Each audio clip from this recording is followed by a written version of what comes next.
So I think a lot about stand-up comedy. We're all aspiring comics. And one of the things I think about is how to make comedy memorable. Because I think being memorable is almost as important or more important than being funny. I've seen famous comics, like I went to a Duncan Trussell show at Ann Arbor. He's a comic. To close his show, he does like a 5-minute bit where he pretends he's possessed by a demon and he just screams. And it's not really funny. So why does he do that? I think he does it to be memorable. Because you need to stand out. If anybody's ever going to come to your show again or consume other stuff of yours. Well, I mean, was there a point to that whole charade, or?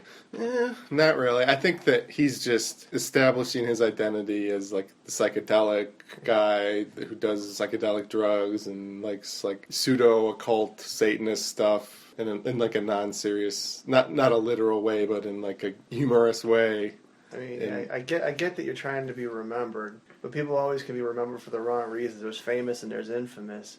I mean, people are always going to remember if you're on stage and you pull your dick out, but it's not going to be because you're funny, but it's just because you're on your way to being a registered sex offender. Yeah. I mean, not all memorable is good, but you want to be memorable, and I think about that when I write my comedy because.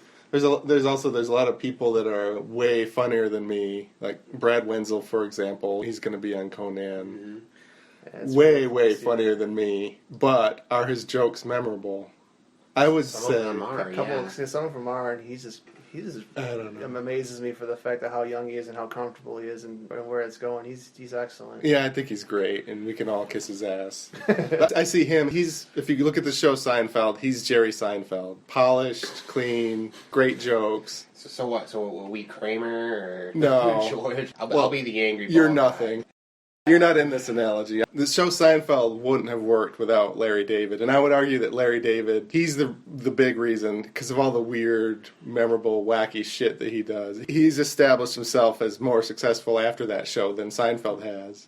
I would argue that Wenzel is more like Seinfeld. And to sound like a dick, I try to be more like Larry David. I try to be memorable. And I know I'm not really funny yet. My stage delivery is shit. But if I improve that, I think a lot of comics don't think about trying to be memorable. And the other thing, physically too, like a lot of them, they all have the same beard and they all look the same and they all talk about personal stories. They all conform to each other. And I see that sort of conformity, trying to conform. It might help you in the short term to fit in with the other comics, but you're almost like lemmings heading towards the cliff into forgettableness and obscurity. Well, I mean, when I write jokes, let's start with trying to be funny. Like, that's what I go for. If it's memorable, like, that'll come later. Like, I'm just trying to get something that I believe people are going to laugh at. And you just get better at that the more you do it. But anyway, so back to my idea. So my idea is basically a social experiment to see what's memorable and what isn't. I call it the Obama Challenge. And so basically, if you really want to meet Barack Obama, you could pay a few $100s to get into some dinner or something or go to some rally. But if you do meet him, you can only meet him for a few seconds, like a handshake or I'm a big fan, nice to meet you. And that's what makes them a perfect thing to experiment on. So what you do with the Obama Challenge is you get a bunch of people who would try to do stuff in that 10-second period that would make an impression.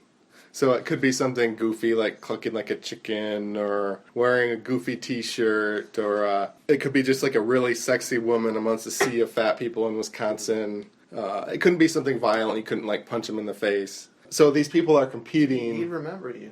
Yeah. He'd remember the blood from when the Secret Service shot you and it got all over him. I mean, I think I wouldn't cut my hair or shave for a good 6 months before I saw him, and then I would just try to put the impression off as this extremely hairy dude in the summer, and actually just sound really intelligent, just be like, yeah, so, your executive order, da-da-da-da-da, I think I would say he smells like peaches and start twerking on him. Yeah, there's all sorts of things you could do, twerking. The Secret Service. They're gonna see a 6'4", almost 230-pound bald man shaking it, rubbing his ass, and it's pretty much he's gonna remember that. So yeah, there's all these people who want to do this experiment.